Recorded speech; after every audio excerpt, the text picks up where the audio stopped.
This guy.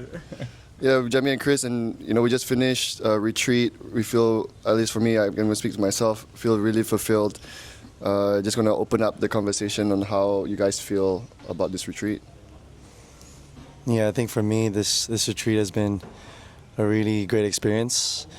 Everyone who's come on board from different backgrounds and different parts of Asia has all pretty much connected as soon as we got to the tennis courts on the first day. And leading up to our first dinner was really nice, and you can really feel the connections between everyone is really authentic. And we've had an amazing time. This group has been awesome, and yeah, we hope to see them soon in future trips. Yeah. Yeah, for me, I would say it was an awesome experience. When you get a big group from different ages, different backgrounds, different nationalities, but everyone is coming with the same purpose. So it can make everything work out. So yeah, it was a great one. How is it like for a coach or a host, right? Let's say the question is for Chris first. What does it take energetically, physically, mentally to host one of these retreats?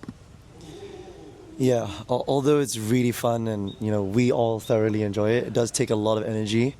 We're pretty much thinking about how to enhance the experience for everyone as soon as we land.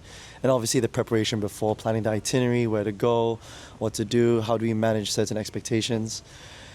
So it can be very tiring as the retreat happens, and we do need a bit of a breather after it's all over. Yeah. But it's extremely fulfilling. So although we're tired through it and after, it's the energy you feel internally, it's really rewarding, and you can't really compare it to a lot of other things. And seeing everyone happy and growing together is, it's undescribable.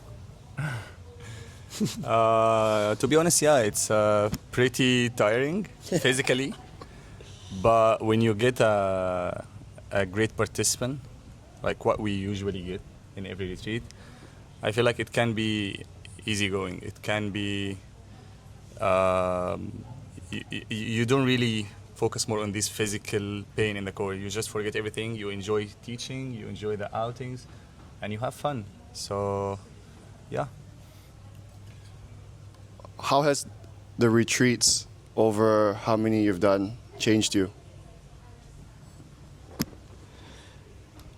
I think it's taught me things that I didn't know maybe I was capable of before. I don't really consider myself a good planner or always good in front of people all the time. But trying to push myself out of my own comfort zone and experiencing new things together with everybody and going through this the last 2.5 years has really shaped me as a person. I think it's also shown me what I can do now for my future self and just keep heading towards that direction. To be honest, it taught me a lot, because also I never done something like this. I teach foreigners, but through the last 5 retreats, I feel like whoever you meet, usually you will learn something. So usually after every retreat, when I go back, I feel like there is still a big room for learning, and I keep pushing again for the next retreat. And also, sometimes we do small mistakes, in the retreats, in whatever, like organizing something, in coaching. So we improve it, and then in the next retreat, I feel like we do much better. So yeah. There is always a room for learning. Yeah, I feel like we're very lucky, we have a good team, we work hard and do our best. I don't think you have to be a very certain type of individual to really host and be part of the team of a retreat. There's so many things that we have to go through that not everyone sees, and it takes a lot of effort and energy, but what's important is I believe that anyone on our arch team always cares. We want really the best experience for everyone. Yeah, I think Derek was sharing after the end of Phuket last trip was the soul is very fulfilled, but the body is tired. The soul is fulfilled and the body is tired, and it kind of stuck to me. It's like, it took me 2-3 days to recover back from Phuket, but also, I was sharing this last night. It's great. It's amazing that we have this as our work. to be able to do this, to host people, to bring them to Bali, to teach them. I think it's a very specific kind of coach that requires to also be very open-minded and to be able to, yeah, go ahead, be able to bring more positive energy, not just inside the court, but also like outside, how you handle people, how you handle just improvisation when things go wrong, like rain season, or how do we adjust and move. So it just requires very, very different skills than just, I guess, being a coach. Yeah. I would say my point was quite similar, because in my first retreat, I was mainly thinking of tennis. I would just go, yeah, it's a retreat, but I don't really have a clue like what will it be. And then I feel like, okay, I'm just gonna go teach tennis. And then since day one, I felt like, no, it's beyond tennis. It's connecting with people, how to be also vulnerable, how to have a deep conversation with everyone. Mm-hmm. So as Roops said, we barely talk about tennis when we are staying together with the players. So I feel like it needs a lot of skills, not only coaching, how to communicate, how to listen. So yeah, it's not only about coaching and tennis. Where do you see you get the most joy from whenever you do these retreats? I think two things for me. First, to see someone improve and gain confidence on the court is really rewarding. I know we're only with you guys for 3 or 4 days at most, but seeing someone from the first day to the last day, some of you guys have changed drastically. You get confidence, you play well, you really intake what we're trying to teach you. And we can also see that you're feeling it too. You're feeling really good about your game. And it's obviously to continue that after the retreat is over, take all the learnings.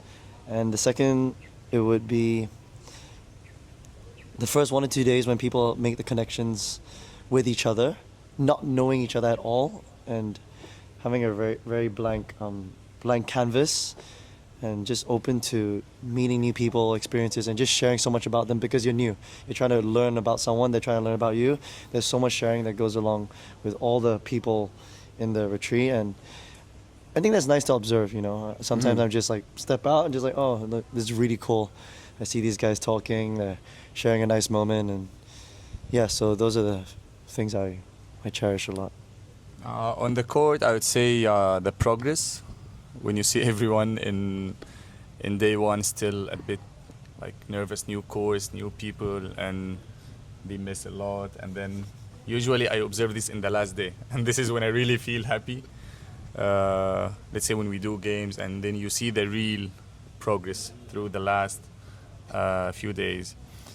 Off the court, when you feel like you are connecting everyone and bringing like strangers, and then in just a few hours, I was sharing this with you, in just a few hours you see everyone is like having conversations and laughing. So I remember in the first day I was standing there in the living room just watching, as in watching a movie.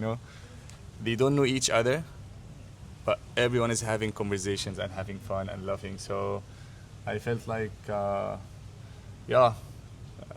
I'm happy to see this in the retreat, this kind of connection.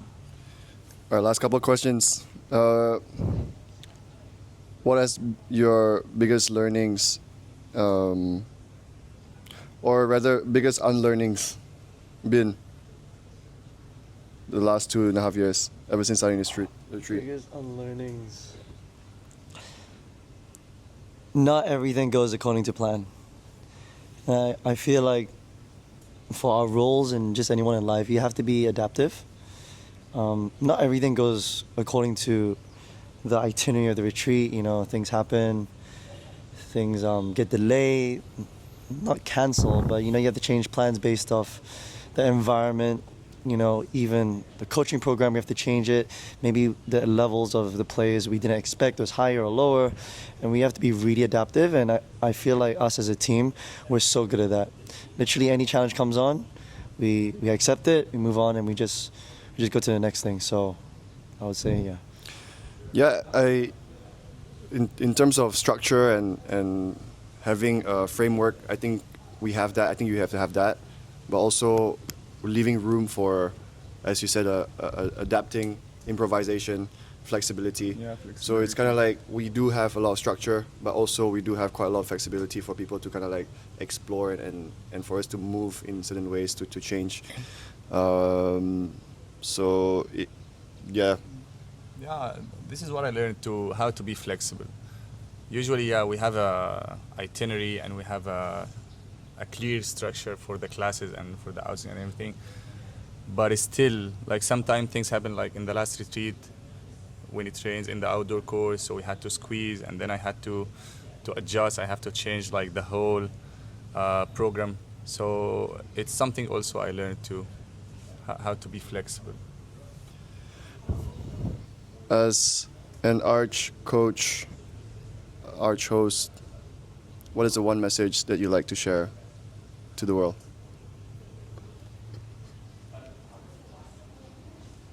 Through tennis or through what? It doesn't matter. Is your message? At Arch, you come for the tennis, but leave with the connections.